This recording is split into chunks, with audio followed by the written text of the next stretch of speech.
This episode of Ladder Legacy is proudly sponsored by the Bedford Group Insurance, helping families and businesses protect what matters most. Whether it's coverage for your home, your family, your team, or your future, Bedford's got your back with the best reliable insurance solutions in Florida. Visit our website to learn more, bedfordinsurance.com.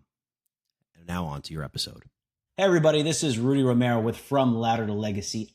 I'm here today with Frank, the founder of Advantus Law, a transactional attorney with more than 25 years experience. Frank advises entrepreneurs, small business to mid-sized business on contracts, business structures, risk management, and legal decisions to support healthy growth. Serving as an outside general counsel, he participates in practical business-focused approach to helping companies protect what they built and position themselves for long-term success. Frank, thank you so much for coming on the podcast today. Thank you for having me. It's a pleasure to be here. I'm excited. It is a huge sunny day out there right now, so we're excited to be inside on a podcast. Wink, wink, it's Florida during raining season. But Frank, tell me about Advantus and being the founding member and what reasons you've had to open up your own practice and what you're doing there. Yeah, so Advantus Law, we're the term is boutique. We're small, but we're very agile. We're a business law firm. We focus only on transactional matters. We don't do any litigation. Where myself, as the founder, I'm a transactional attorney. I act sort of as an advisor and outside general counsel for my clients.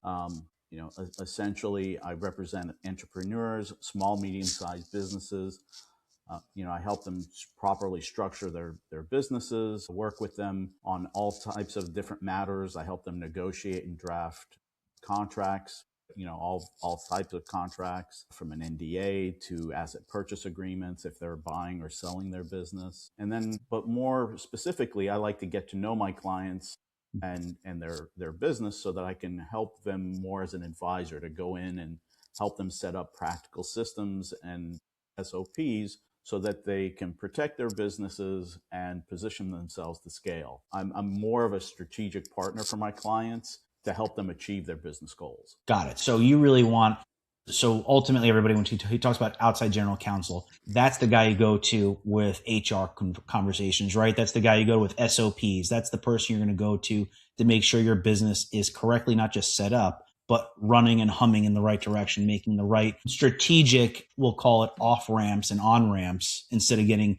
lost in the weeds and blundered and getting into some trouble with contracts. I know you may have talked about contracts in the past, and he's given some great information. That's kind of what you're doing? Yeah, so right. The role of an outside general counsel is, it's an attorney for the firm, for the company. And essentially, it's like a company that has need for an attorney because they got a lot of things going on. They got a lot of legal work that they need advice on, but maybe not enough to hire somebody to come be an employee in their facility full time. So what you do is you hire somebody like me. There's different terms, now you hear like fractional CFO, fractional general counsel, fractional operating COO. It's that fractional type role that an outside general counsel will fill. Basically, they have legal work, but not necessarily enough to hire somebody full time. So they come to someone like me that can fit into that slot for them. Whereas they have something, they pick up the phone, they call me, and I'm there to provide them advice from a legal perspective, certainly. But a lot of times with my clients, sometimes it's, because I've been doing this for so long, I'm a business owner myself, I have a breadth of experience in different things, and I've seen a lot of different things that, sometimes I can act more as a strategic advisor. They go, hey, listen, I have this situation. And it might not even be necessarily a legal related issue, but more straddling on that business line. And, they just need somebody to help them work through it. So being a sounding board with somebody you can have obviously legal conversations with. Obviously, those entrepreneurs out there want to have a conversation, want to be blunt with somebody. Get somebody you can be blunt with, right, and have a strategic conversation and be able to make sure, obviously, be nice to Frank, please, everybody. But you can have a strategic conversation with Frank and know that at least what you're talking about is obviously privileged information. I think that's kind of how that works, right? Yeah, and absolutely. Again, that to me is huge, especially when you're an entrepreneur starting up, being small to mid-sized business. There's a lot of legal mistakes that entrepreneurs make. And it's not intentional, right? Nobody's doing this because they want to make mistakes and get the IRS or the local government or the state mad at you, right? You want to do the right thing. Frank, what are some of the legal mistakes you're seeing business owners make early because they don't have people like you already deployed? So good question, good point. There was a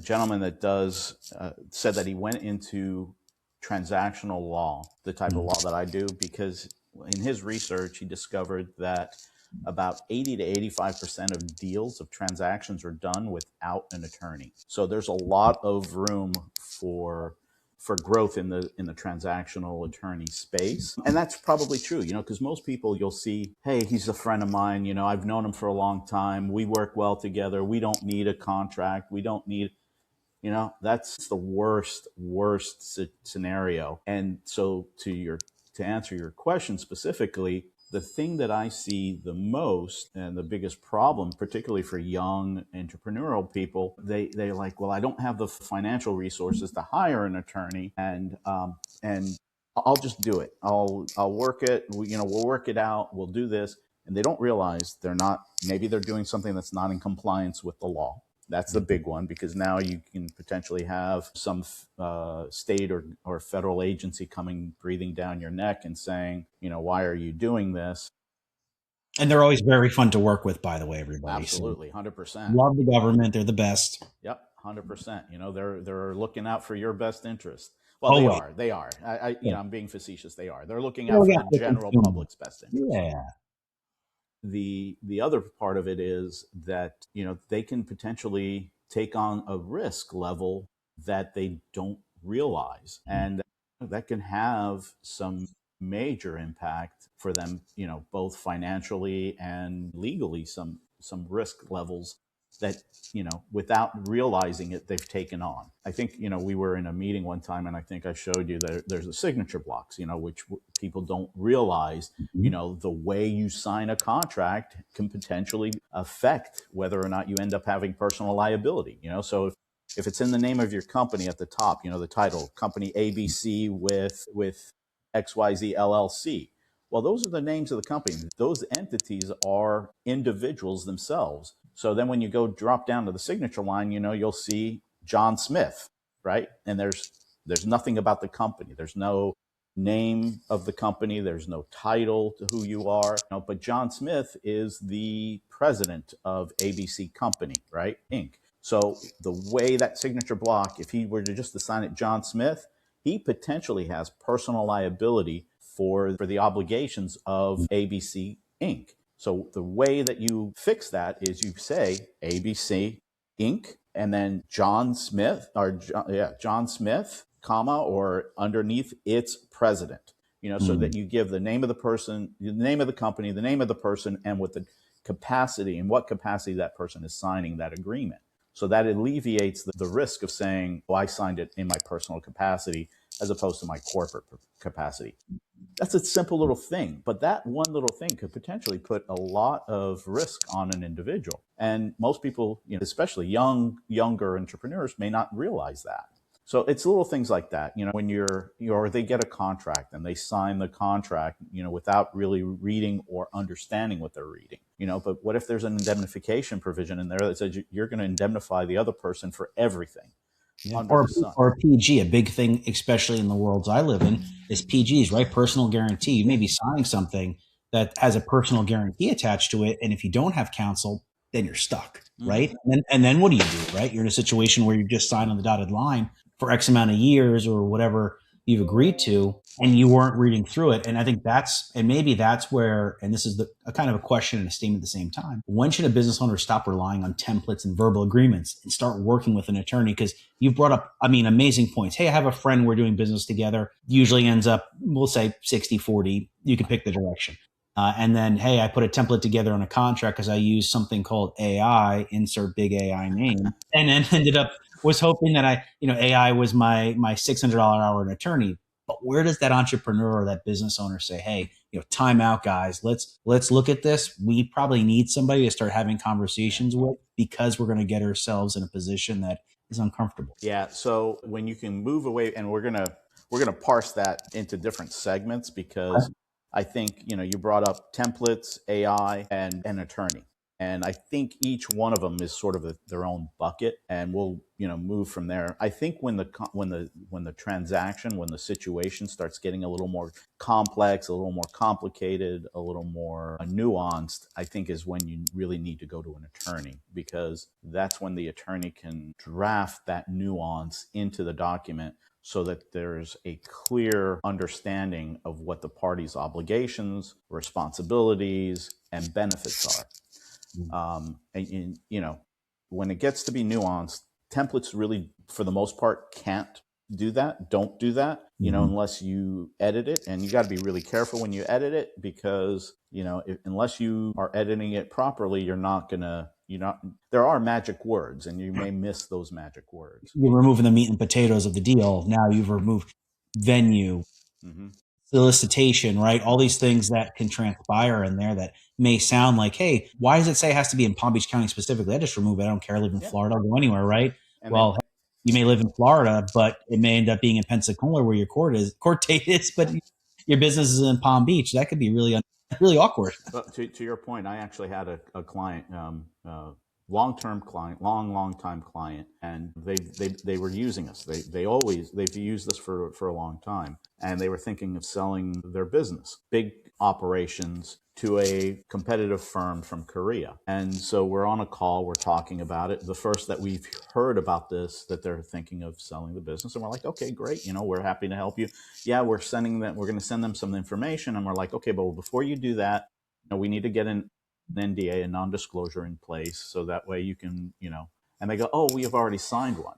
And we had never seen an NDA. So we're like, well, okay, can you send us a copy of it? And they said, yeah, sure, not a problem. They send us the copy of the NDA and we're looking at it. The NDA said, you're going to send us all the information. The company, our client, was the disclosing party. We're going to send us all your information. The NDA is, we're going to retain the confidentiality of the information you send us for 3 months. After 3 months, it's no longer confidential. And the choice of law and the venue was South Korea. So if you had a dispute about it, now this company from Miami has to go to South Korea to litigate it under Korean law. Meanwhile, the assets are in Florida, the company's in Florida, the company will continue to operate in Florida, and this Korean company also had a subsidiary in Connecticut. It's like, but we're picking Korea as the choice of venue and law. So, right? And so when we point this out and we're saying, look, and the information you're giving to them, is only confidential for 3 months. After 3 months, there's no confidentiality anymore. Yeah, but we know them, and it's no. But this was a big company, sophisticated and company that should have known better. But the problem is that even with people and businesses that are sophisticated, they still think that personal connection is going to, get them through the day. And, that's a big risk for them to have taken. Yeah, especially when you're dealing if you're a small business, with a large cap business, it is not the same. Not saying that they're trying to take advantage, but their access to even just counsel is different, right? There's difference between you hiring an outside general counsel and dealing with a multi-million-dollar company that has 5 or 6 attorneys on retainer and general counsel, right? So again, playing the odds, making sure you're making those right decisions in the beginning is probably much more advantageous. And I'm sure these people were extremely happy for what you did for them because they're in the middle of South Korea right now fighting somebody. Well, actually, the deal didn't go through. It ended up failing. So the South Korean company pulled out because they were like, it's not the right time for us to purchase. And we're going in a different direction. So the deal never materialized. But the client, if there had been issues, it wouldn't have been us that was going to South Korea because, we're not Korean lawyers. We don't know Korean law. So the logistics of having to hire somebody in Korea would have, added to the complexity of things. Gosh, yeah, most definitely. Now, how does that work on, we'll call it just in general, with verbal agreements and such? I know you talked about my friend and me are doing this, or my partner and my friend, and we don't really have a contract, and I'm doing something, they've decided to do nothing, or I'm doing nothing and they're doing all the work. Where does that all kind of start to say, hey, you should again, time out. Let's reset the expectations. When should that happen? Because I think a lot of people wait too long, and I'm not sure if you see that, but do you see that typically? Yeah, you do. And my take on verbal agreements are that they're not worth the paper they're written on. Right? There's you should, and that's the whole point of a written agreement. It's to Mhm. set out the expectations, the responsibility, the obligations, the benefits. Who's going to do what, when are you going to do it, how are you going to do it, what you're going to get for doing it, and memories are very, very short when you have people come together, including friends, family, especially when you have friends and family, because if things go sour, well, now it's not just the business transaction that went sour. Now you potentially have ill feelings within the family or within your friendships. There you have to be really careful to make sure that you have written down, who's going to do what, when, and where. Now, are emails okay? Or these things that you can, and again, I don't want to say, give your legal opinion on it per se, but emails, do they help in those conversations? I think that's where a lot of business owners go wrong is they start off something, great minds, visionaries, they start something, they have a great time with their friends, then either things don't go as planned or they go really well and then everybody's trying to get a piece of the pie, right? And then it ends up becoming uncomfortable conversations at that point. What's your take on, making sure things are documented correctly before you start getting down that path? Yeah, so emails certainly can help. The problem with emails is a lot of times, emails just go over the 60, 90,000 foot view of the scenarios. They don't necessarily go into the details. So it's like, hey, Rudy, you and I are going to get together and we're going to form a car detailing business. Okay. Yeah, we're going to go out and we're going to market to in our neighborhoods to do car detailings. All right. So we didn't say who's going to purchase the products. How are we doing that? Are you buying the products or am I? Are we splitting that fee? Who's going to do the buffers? Is that going to be you or is that going to be me? We're going to market to the neighborhoods. How are we going to market to the neighborhoods? Are we just going to go put flyers on the doors, or are we going to, get the mailers? Are we going to do Instagram posts? Who's going to do it? Is it you or is it me? We're going to go out and we're going to get business. How are we going to coordinate that? Because now we've got 3 clients that all want, or 2 clients that want Saturday at 9 a.m. How are we coordinating that? Or, hey, you got 5 guys, I got 1. How are we splitting those profits? And you're doing 4 of those jobs, and I'm only helping you with 1 of the. You're doing 4 of them by yourself, and I'm only helping you with 1 because I had to go to the beach with my girlfriend, or my wife or my family. So that's what I'm saying. It's like, how do you the email, hey, we're going to get together and we're going to form a car detailing business, doesn't go into all of the other stuff that actually running the business deals with. Now, that's the operating agreement, right? That's typically what people work on together when they do decide to work together on something. Yeah, if you're starting an LLC, yeah, absolutely. It's the operating agreement. You can put all of that in there. If you don't have an operating agreement and it's just the 2 of us, you can do what's called a joint venture agreement, where we're 2 joint venturers into a business together. There are different ways. It could be, it could be a contract. It could be, what your joint venture agreement is, a contract. So it could be any number of ways. It doesn't necessarily, if we haven't formed an LLC, which I would suggest you do. But again, a lot of times people that say, oh, I don't want to spend the money to do that. So if that is the case, then you and I are what's literally called partners. We're in a partnership. So, it's, and those have risks, those have liabilities, because if you and I are partners in this endeavor, we're both general partners. Well, general partners in an endeavor have responsibility and liability for the acts of the other general partner. So if you were to go to the bank and say, on our partnership, I'm going to obtain a loan for, $60,000 to buy all this stuff. Well, now I have liability on that as well for that. If you go to your uncle, if you go to a bank, obviously we're simplifying things here. If you go to a bank, they're going to want everybody's signature on these things. They're not lending out money. If you go to your uncle and you go to your uncle and say, hey, can you lend me $6,000? My partner and I. Well, legally, I'm obligated for that debt just as much as you are.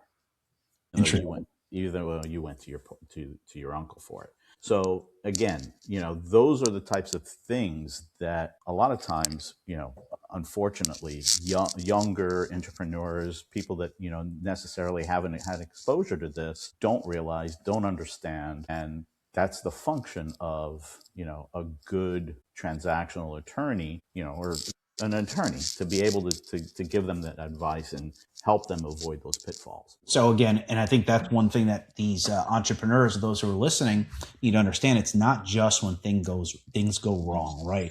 At that point, you've probably already, it's too late in the conversation. You're playing the cleanup game, right? Yep. So finding somebody you can trust and provide you with legal advice and guidance as you're growing the business. And that's ultimately the person you want to find, which is Frank in this situation. That's the guy who is going to help you do that. Right. Sorry, go ahead. No, I was just going to say, exactly to your point, a transactional attorney like me, if I do my job correctly, you're never going to you're never going to need a litigator. If I don't do my job correctly, or if there's, we come up against a situation that wasn't unanticipated and unknown, or you don't have an attorney to put that contract together, and something goes bad, I can't help you. After the fact, I can't help you unless it's a settlement agreement. You're going to need a litigator. Now, dive in that just very quickly. Difference between, like you said, transactional and pre, going into court and a suit happening, to post and now talking about the litigator. Because I think that may be something that young entrepreneurs don't know the difference about, because they just think, hey, every attorney does everything, right? Just like every doctor does everything, right? If you're a gastroenterologist, you also can help me with my obstetrics, right? Or you can help me with my craniotomy. Same thing with attorneys, right? You guys all read the same book. You all know all 20,000 pages of paper, right? You can do it all, but that's not exactly correct, right? You want to make sure you get an attorney who specializes in that area like you do. Right. So exactly. What is the difference between that with a litigator? So what is that litigator going to do differently than what you would per se do? So my job is to make sure that you don't have to go to a litigator, and your situation doesn't end up in court. If your situation ends up in a lawsuit, there's a complaint, or you have to go to court, that's a litigator. It's the other kind of attorney. And you're absolutely right. It's a skill set. I know contracts. I know how to draft them. I know how to prepare them. I know how to think of the risks and the associations, that need to be done to get the deal structured. What a litigator does is he comes out and he unpacks all the problems after the fact, and he's like, okay, here's what happened. Okay, this is what the contract said or didn't say. This is what, if there is no contract, this is what the law says your rights, responsibilities, your liabilities are, or what causes of actions and claims you have against this person, and then they take those, whatever if you're the person starting the litigation, the plaintiff, they'll represent you in filing a complaint against the other party to assert whatever claims you have and state whatever those damages are. Because without damages, there's no, what's the point? There's no case. And what the damages are is, what are you owed? Is it to stop them from doing something, or to have them pay you money, which sometimes isn't going to be, what you, you're not going to be happy with the results, because, while you thought you had $1 million idea and deal, and the court looks at it and it says, yeah, it's $5,000. Here's your $5,000. So that's why you don't want to have to get to that point. You want to try to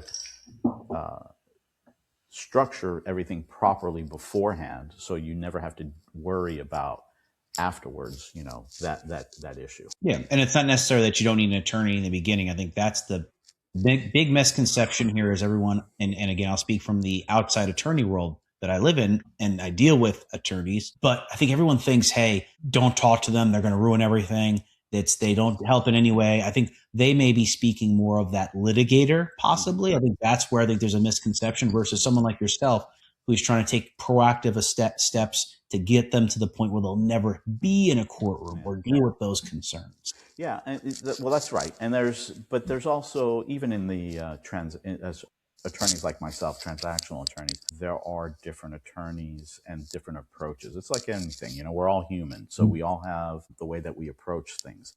For me, I'm a business person myself. I've owned different businesses. I did things before going to law school. I worked in the corporate world and did various things beforehand. So I have business experience. Part of my approach is there's a legal consideration and then there's a business consideration. And the way that I view it and how I advise some clients sometimes, because we've gotten into situations where it's like, look, you shouldn't do this because it exposes you to this level of risk. But I understand that you want to get to that other side of this issue. And as long as you understand the risk that you're going to have to cross to get to that other side, and you can manage that risk, sometimes the business opportunity and the business drive overrides the legal part of it for the risk part. You hear this, you're in the insurance world, so you hear this from different companies. Sometimes they'll put a product out there because they realize that they're going to get the benefit of selling that product out into the public overrides the risk that some of those products may be defective, and some people may, it may not be good for them, or, they may get injured by it. I'm not saying, there's also a level of risk, but that's a risk assessment that they take, so you get that. And then if it's really bad, then you get a phone call from a class action attorney that says, hey, you've, your insert TV brand or something like that. Right. Yeah. Because at the end of the day, some of these companies look at it, hey, the fine and penalties are 1/8 what I'll make in gross revenue. That doesn't make it right, wrong, or indifferent. I think a good example, and not to go down the rabbit hole, is, we had to deal with COVID. There was vaccines, whether you like them or not, doesn't matter. At the end of the day, there was requirements given where they could be given out because they had to be done because it was a life safety thing. Right. Doesn't mean right, wrong, or indifferent. Just means there are indemnifications that transpire because, again, sometimes the good of the people outweighs some of the concerns that can transpire. That's 100%. There was a risk assessment that was made, and they determined that the risk of not doing it or the risk of doing it differently outweighed the risk of, possible failures or concerns. Exactly. Now, over the last 25 years, how has that shaped the way you practice? Because, again, I truly feel just like medicine practicing law, you really have to practice it because things are changing. It's ultimately a minefield of court cases and documents and rulings and judgments and all that stuff. How has it over the last 25 years changed for small and mid-sized businesses? Has it gotten easier, harder? Yeah, actually, I think it has. I think for the most part, there's been a shift where, it's particularly with COVID, for example, a lot of people started businesses, started the gig industry, started doing, there was a shift in the way business was done. And I think that sort of exposed people to, more of a business mindset. And I think that made things going forward a little bit easier because now people were, they became a little more, I don't want to say they were unsophisticated before, but just not as knowledgeable. I think now people have a little better sense of, the business concerns to some degree, some people do, especially if they're entrepreneurs. So I think it's sort of made it a little easier. I think they've identified, hopefully, at least in my experience with the ones that I've dealt with, they've identified that they need help. It was funny enough, I just recently, a young entrepreneur, I was talking with them and they had a transaction, they had a deal, and they signed on a deal. And I said, and I knew the person, and I knew that they had a family member that was an attorney, and I know that they never brought me the contract to look at. And I go, did you at least have the family member? And they looked at me, they go, no. And they go, but I had ChatGPT look at it. The rabbit hole we're about to go down. Yeah, right. That was the other bucket. And I laughed about that. And I was like, okay. I'm like, listen, don't do that again. Just send it to me. Let me take a look at it. And so when we were talking about, with ChatGPT, AI is it's in the industry now. AI, you're using it. I use it in my practice, but I use it carefully. I use it in a certain way. And you've seen plenty of situations in court cases where, somebody, that's where it becomes much more public. Somebody uses ChatGPT to write a motion or something, and in there you hear about this court case that was inserted, and it turns out the court case that doesn't exist. That's a big no-no when you file something with a court like that. That's called fraud on the court, and judges don't like it.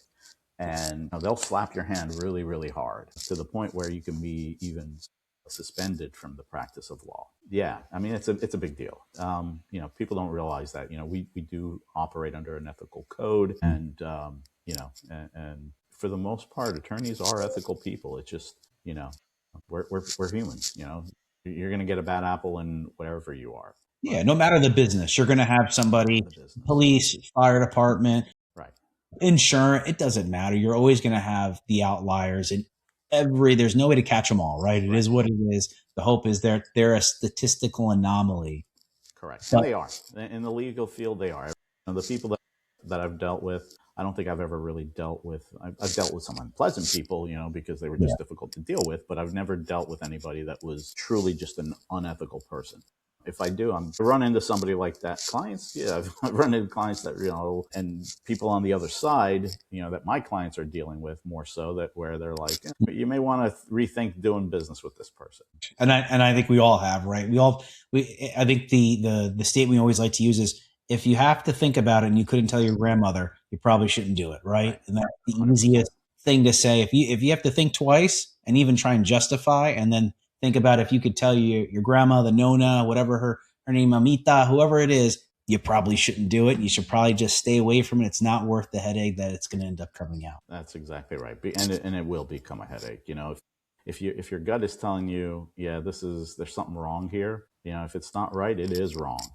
So it's better just to walk away from that opportunity, because that opportunity later on can be a much more problematic for you. Now, talking about opportunities, you brought up the AI, ChatGPT, Claude, all the different opportunities, Copilot. There's so many out there right now that are assessing, providing information. Now, I'm sure you have your own mantra that you like to use about safeguards. What are some things that people should be doing? Because I think these programs are great. They obviously are tremendous benefit, but there also has to be safeguards, not just for an employer, not just for a business owner, but employees as well. And how are you kind of handling that in general? Because it's a lot. The easiest one is never put any personal information in there. You don't know where it's going. You don't know what it's doing. So don't put any personal information that's not already in the public domain into the ChatGPT. So like, for example, don't load up your tax return and ask it a question, because you've got first of all, the tax return isn't public information. Secondly, you've got your social security number in your tax return. You've got other information in there that, really should not get into a public domain, so you got to be careful about that. And then the other part of it is you got to treat AI for what it is. It's a baby. It hasn't really developed yet. And while it's extremely helpful, you have to manage how you're utilizing it. Like, for example, like I said, in me and my practice, I do use AI. I'm very careful about what I use it for and how I use it. And the product that it comes back to me, I never use it as I'll use it more as like a discrete, like if I'm thinking about a provision and I'm like, I'm struggling on how to draft a particular provision, I'll put it into AI and I'm saying, okay, this is what I'm trying to draft, give me some examples of that. And then, it'll give me something. And I use that more as like I would a very young attorney to get that initial draft going, that I then take and mark up to more specifically put into a form that I find that I can utilize. Like, I've actually thrown into the ChatGPT, something before, because when I first came across AI, somebody had said, oh, you should use it all the time. Have it draft that document for you. So I did that. I said, okay, draft me this document. This is what I'm looking for. Put in all that prompts. And what I got back was, I think it was a product that a sixth grader could have done better. And to me, that was just a waste of time. And I saw that, it had its huge limitations. For me, it worked a lot better when I gave it much more discrete little provisions and changes that I needed. And the product that it gives me, sometimes, if the prompts are good, it can give me something that's, 70, 80% there. And that just needs to be reworked. But, from a drafting standpoint where, it can just do wholesale drafting and, it's more of, do I say yes or do I say no? It's easier on those types of scenarios than to say draft me the agreement. Yeah, and I think that's just asking it for more than what it's supposed to do for now, right? I'm sure as the years continue to go by, just like it has in the last year, I look at stuff that I did, images, questions I would ask it. It's definitely smarter. It's getting better. It's moving in the right direction. But it's like anything else, right? You wouldn't trust ChatGPT to raise your kids. You wouldn't trust ChatGPT to build your business either, right? Isn't it a great assist? Of course. It's an assist. An assist does not mean it runs your business. Doesn't mean it's going to make your briefings or create your legal documents. Can it provide some insight? It's a place to start. I like the CarMax theory as, you may not end up here, but you'll start here, right? Yeah. It's a great place to start. It may not be the place you end. Yeah, it's exactly right. When you were just saying that, I just started thinking, think of starting a business and operating a business like a ladder, right? You got the ladder on the wall and you got all those steps to get up to the top. Well, AI, ChatGPT, Claude, all of those, that's the first, maybe the second rung of that ladder. It's not all of the steps of that ladder. So you step on the first or the second rung. The rest is you. You've got to work those steps to get up to the top of that chain, up to the top of that ladder. That's on you. As a business person, you have to be able to step up to each of the different rungs. AI is only the first two at most. I agree. And it just amazes me that people are using it for more than that. But again, I understand because that's their limited options for now. Do you think that in the future, you'll just walk up to a magical host of some sort that will be a virtual AI person? You'll ask all your legal questions. Do you think that they're going to try and replace attorneys with, because that's the big question, right? Everyone thinks AI is going to replace tech companies. It's going to replace your fast food McDonald's worker. It's going to replace the attorneys. Doctors are not going to have to work anymore. We're all just going to have all this wonderful time and effort that will exhaust doing whatever the heck we want. No, you don't think that. I don't think it's true. No, I think my son, you said the tech world. My son is in the tech world. He's a software engineer and he uses AI to help write code. He's not telling AI, oh, write me this program. And then, magically you've got an Adobe PDF writer. That's not the way it works. It'll give discrete code sections that he's got to go in and, edit and fix. You still need the human element back there. I think AI is, like I said, it is the stepping stone to help you get to the next level, but it isn't the vehicle that gets you to the next level. That's still going to be, there's still going to be a human factor. In the legal world, like I'm saying, it helps with us in getting us a little bit further along faster than, it's not like we don't do this before, where something is going to take me normally 3 hours to do. Well, I can cut that down to 2 or 2.5 hours because, AI got me there a little bit easier and a little bit faster. Which is ultimately better for your clients, right? Correct. And creates efficiencies as long as it's used responsibly. Correct. And it's funny you say that because one of the ways that, and this is sort of the model that's in the legal industry, the model I think is changing. A lot of people think of an attorney and why they're scared of attorneys is the way that attorneys are used to billing. It's, the hourly billings model where I work an hour, I'm going to bill you my time for an hour and you're going to pay that hour. I don't like that system. I think that system, personally, I don't like tracking my time. I think it's, I'd rather use my time to work on the project than use my time to track my time. So the way that I approach legal practice is I try to stay away from hourly billing if I can. And I do what's called flat fee arrangements, which are project-based billing. It's like, look, I want to buy this business, I'm like, okay, great. Let's talk about it, see what is it transactionally, how that is structured.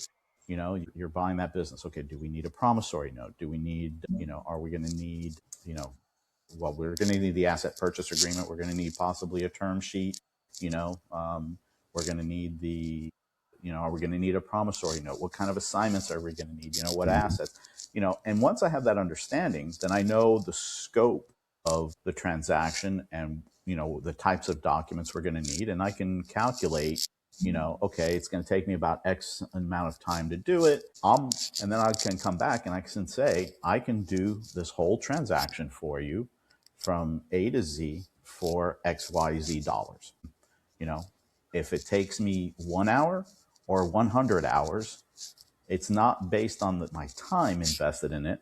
It's based on the value that I'm giving you through the getting you from point A to point B in the transaction. Yeah. And I think I think that is a perfect call out of exactly what most human beings believe is, hey, I'm going to end up going to an attorney. It's going to cost me a retainer. It's going to cost me $500 an hour. I can't afford this. This is crazy.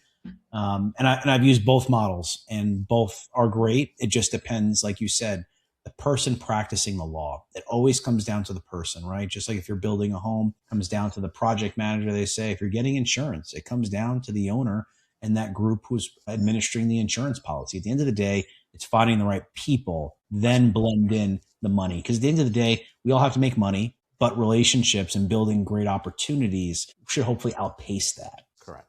Yep. Now, on the sense of building relationships and great opportunities, when you were in high school, is this what you thought you were going to be doing? Because it's a question I love to ask everybody. Yeah. The painting behind you, I thought you'd maybe on in Greece somewhere enjoying or in Venice enjoying the afternoon tea or something like that. But, what did you want to do when you were in high school? Do you think you'd be an attorney? Actually, when I graduated high school, I thought I was going to be an architect. Okay. My grandfather was an engineer. My dad had worked in construction and then he went into the restaurant business. I thought I was going to become an architect. And I always, in classrooms and stuff, I would draw buildings and stuff, that type of stuff. I went to college, graduated, did different things, went into sales. And, I had to focus on what my life was going to be and what I wanted to do. And I applied for law school, didn't get in. And there's a point here to this. If you have your dreams, never give up on your dreams. Your dreams are, there's the saying, I'm an overnight success. It just took me 20 years to get here, I hope that's one of the top clips from when I pull the AI on this. I hope that's the top clip. Yeah. Because I agree with you. Yeah. That's exactly and right. That's for that's the whole thing about a true successful person.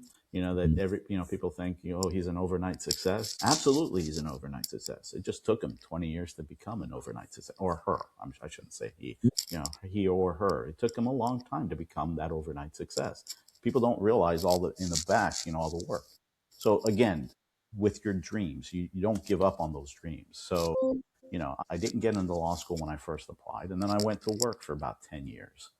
Mm-hmm. And one time I was actually working in the film industry for a while, and I was seeing that all of the people I wanted to produce, and I was seeing that all the people that were producers, or the ones that I was running into, had gone to law school and had their JDs. And I said, I really do want to produce. Let me go to law school. Let me try again. And this time I was successful. I got into law school, went to work, or went to school. And then when I graduated, you get that student loan and you gotta, what am I going to do? I'm going to go back to, film producing and struggling there. And I said, got to get a job. And so that's what I did. And, it turned out I really enjoy what I do. And I've been doing this for 26 years now.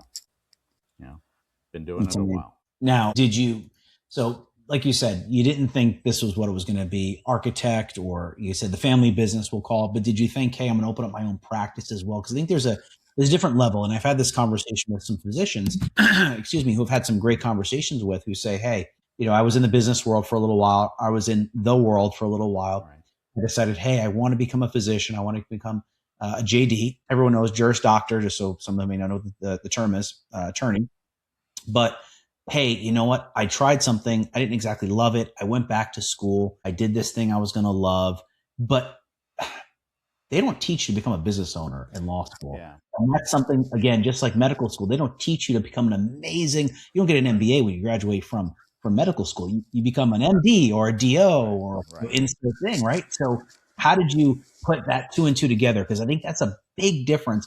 Joining a practice and joining a group of gentlemen who maybe have that more business related background versus I'm going to also now run the business on top of understanding the business. Those are, again, it's a big difference. Most people may not understand that. Huge difference. So with me, I've always, like I said, I've had a corporate background. I've been an entrepreneur. I've done different stuff. I've always enjoyed, the challenges, and I haven't been afraid. I've never been afraid of taking a chance on myself and taking risk. So the thing that got me and I worked in the large firms. I mean, I worked from, when I first started out, 9-attorney firm to, at one point, I was with a firm that had 1,800 attorneys. It was an international law firm, which is a massive firm. The last firm that I was with when I left, and I've been on my own since the end of 2012, beginning of 13. I was at a 300-attorney firm, and I was a shareholder there. And what happened, the reason that I decided to go off on my own is you get into a situation where you're trying to bring clients into the firm.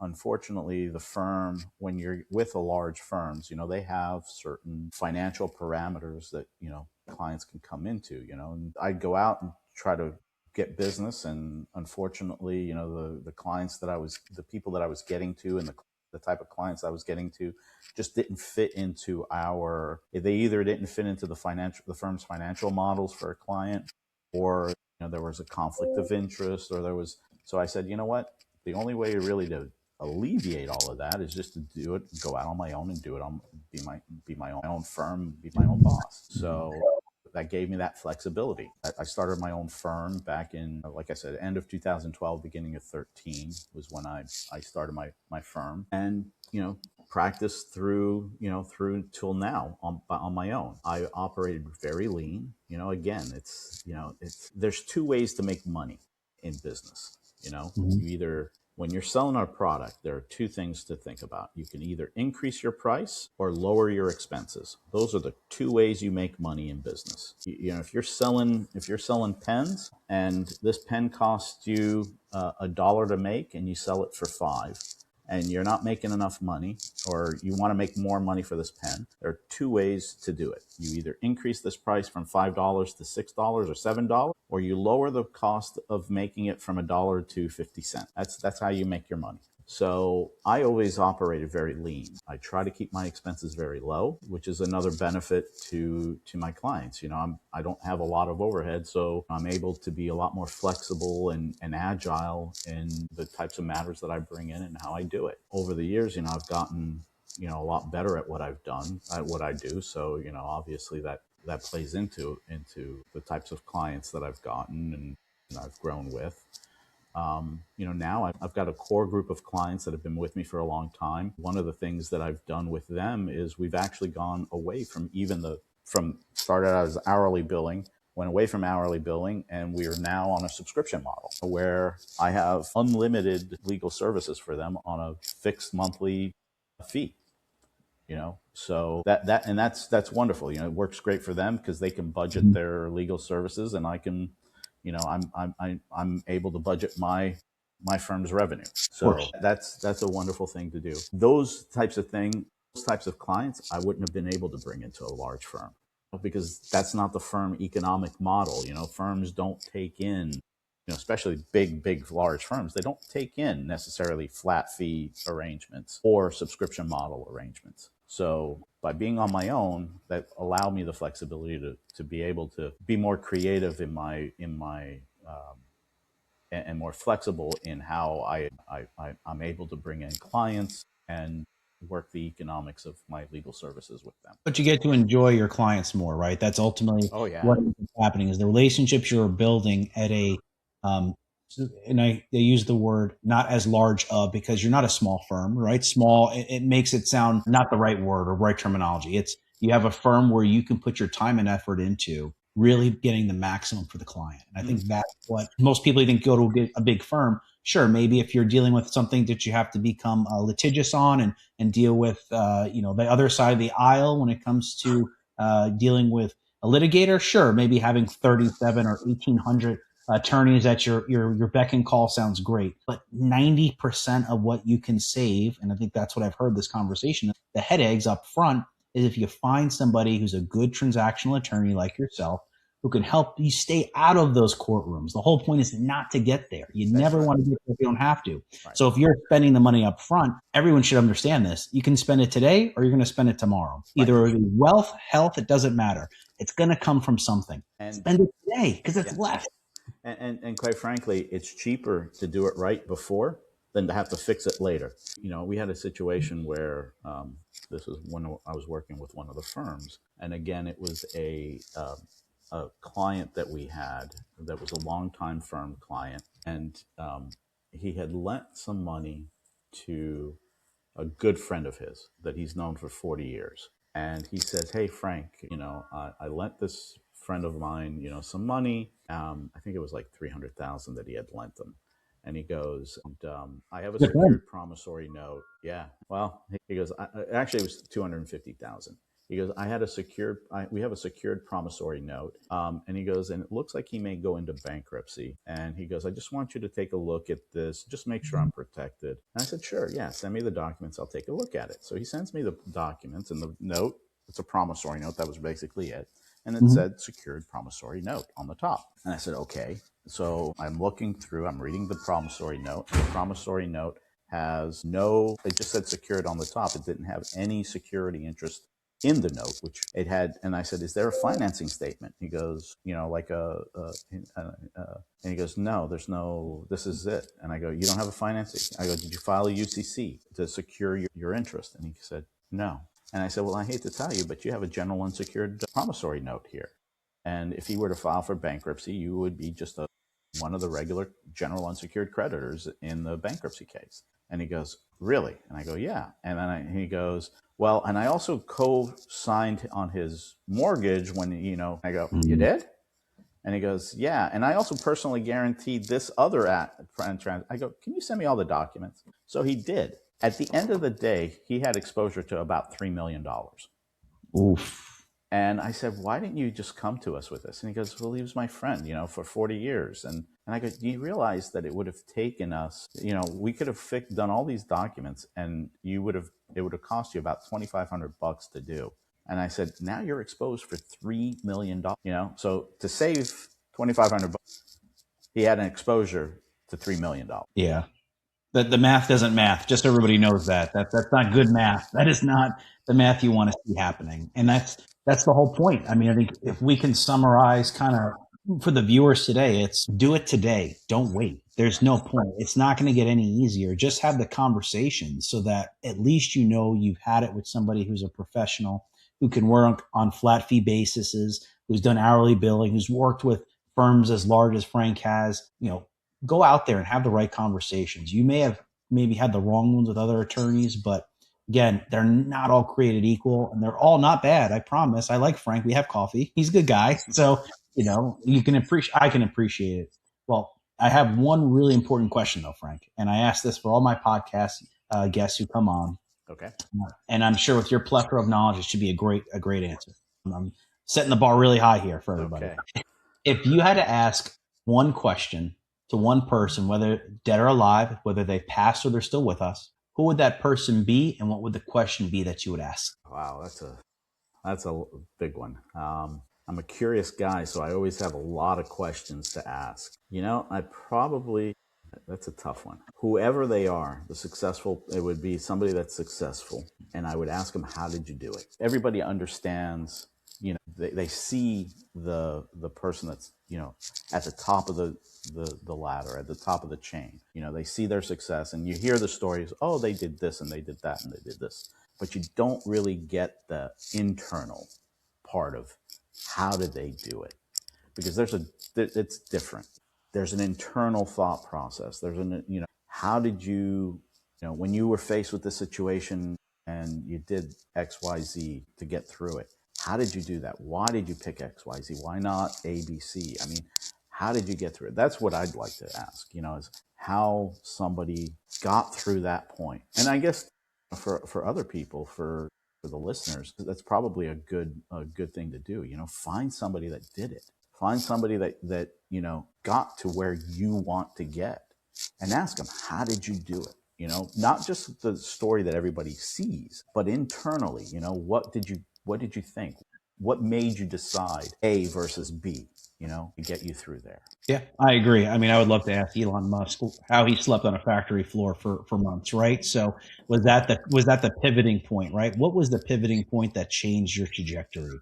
Right? Not just, hey, we understand, like you said, save money, make money, right? Well, hey, there's a lot that happens in between that kind of gets lost in the sauce. So right. Like everybody, like you said, with Elon Musk, everybody knows he slept on the floor, but there's a lot more that went on behind the scenes there that, there was the little details that get missed, but it's the little details that gets them to that next level, that makes them, that special person. Agreed.